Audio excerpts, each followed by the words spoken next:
بسم اللہ الرحمن الرحیم۔ تحفہ غدیر،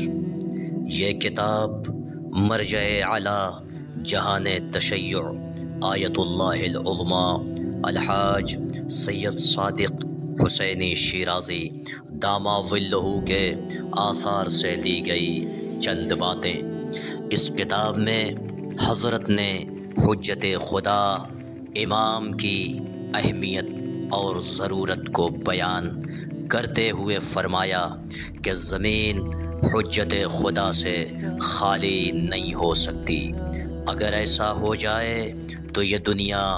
تباہ و برباد ہو جائے۔ اس لیے رسول اللہ صلی اللہ علیہ وآلہ وسلم نے اللہ کے حکم سے مقام غدیر پر امیر المؤمنین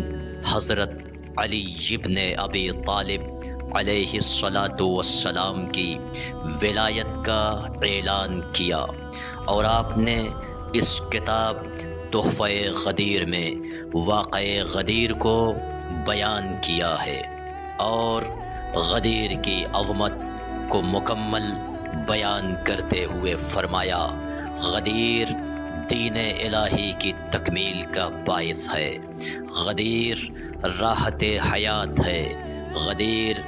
بلندی درجات کا سبب ہے، اور آخر میں غدیر سے متعلق ہماری ذمہ داریوں کو بیان کیا ہے۔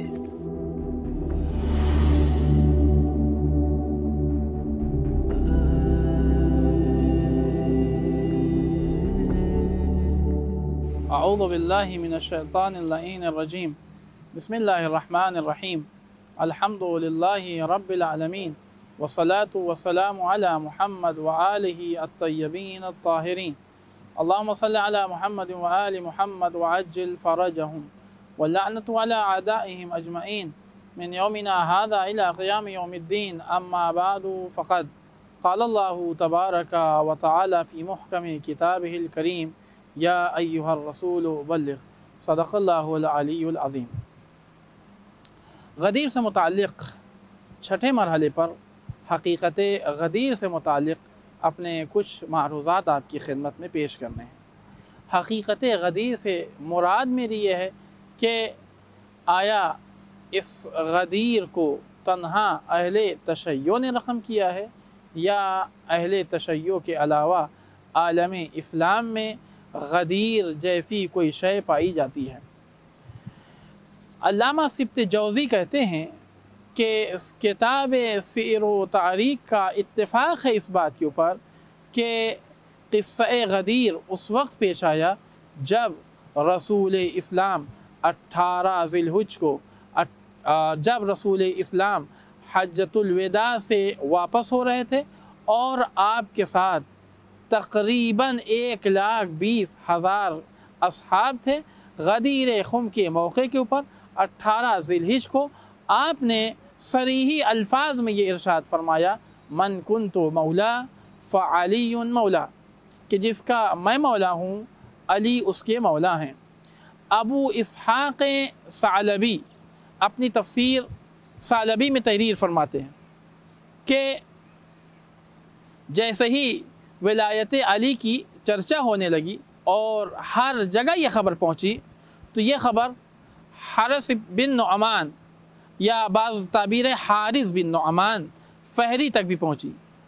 جیسے ہی اس تک یہ خبر پہنچی وہ ناقہ پر بیٹھا، رسول اسلام کی خدمت میں حاضر ہوا اور حاضر ہو کے بڑی جرأت کے انداز میں رسول اسلام سے کہتا ہے کہ اللہ کے رسول، آپ نے ہمیں حکم دیا کہ ہم اللہ کی وحدانیت کا اقرار کریں، ہم نے آپ کے حکم پر اللہ کی وحدانیت کا اقرار کیا۔ آپ نے ہمیں حکم دیا کہ آپ کی رسالت کا اقرار کروں، میں نے آپ کی حکم کی بنیاد کے اوپر آپ کی رسالت کا اقرار کیا۔ آپ نے ہمیں حکم دیا کہ دیگر احکام کو مانو، میں نے آپ کے حکم کی بنیاد کے اوپر آپ کے بتائے ہوئے سارے احکام کو میں نے مانا، لیکن اس کے باوجود کہ آپ اتنے سے راضی نہیں ہوئے کہ آپ نے اپنے چچا زاد اور اپنے بھائی علی ابن ابی طالب علیہ الصلوۃ والسلام کی نعابت کا اعلان کر دیا کہ اپنے بعد اپنا نائب بنا دیا اور تمام لوگوں پر انہیں فضیلت دے دی۔ اچھا، اب میں نے اس سے پہلے کسی بھی مرحلے میں آپ سے یہ سوال نہیں کیا تھا میں نے کہ آپ نے یہ فرمان جو جاری کیا ہے یہ اپنی طرف سے جاری کیا ہے یا اللہ کی طرف سے جاری کیا، لیکن آج جب آپ نے علی کی ولایت کا اعلان کیا ہے تو میں آپ سے سوال کرتا ہوں کہ آپ نے جو اس منصب پر فائز کیا ہے علی کو، یہ آپ نے اپنی طرف سے کیا ہے یا پروردگار عالم کی جانب سے کیا ہے؟ ایک مرتبہ رسول اسلام گویا ہوئے اور ارشاد فرماتے ہیں، اس پروردگار عالم کی قسم کہ جس کے قبضہ قدرت میں محمد کی جان ہے، میں نے علی کو منصب خلافت پر اللہ کے حکم سے فائز کیا ہے۔ اور رسول اسلام 3 مرتبہ قسم کھاتے ہوئے یہ بیان فرماتے ہیں۔ اس کا مطلب کیا ہوا؟ اس کا مطلب یہ ہوا کہ غدیر اس شے کا نام ہے کہ جس کا تذکرہ علماء اہل سنت نے بھی کیا ہے اور علماء اہل تشیع نے بھی کیا ہے۔ دوسری جگہ ارشاد ہوتا ہے کہ جو مسلم اپنی کتاب صحیح میں تحریر فرماتے ہیں کہ زید بن ارقم کہتے ہیں کہ رسول اسلام نے روز غدیر خم خطبہ دیا اور خطبہ دیتے ہوئے ارشاد فرمایا کہ میری موت کا وقت قریب ہے اور میرے موت کا فرشتہ کبھی بھی آ سکتا ہے، لہذا خبردار ہو جاؤ، انی تارکن فیکم الثقلین، کہ میں تمہارے درمیان ثقلین چھوڑے جا رہا ہوں، ایک اللہ کی کتاب، دوسرے میری اطرت اور میرے اہل بیت۔ اگر تم نجات پانا چاہتے ہو تو ان سے ہمیشہ متمسک رہنا، نجات کا راستہ یہی کتاب اور ہماری اطرت ہوگی۔ یا ابن حجر وہ فرماتے ہیں کہ یہ حدیث غدیر صحیح حدیث ہے جس میں کسی طریقے کا کوئی شبہ نہیں ہے۔ یا ذخائر العقبہ میں محب طبری نقل کرتے ہیں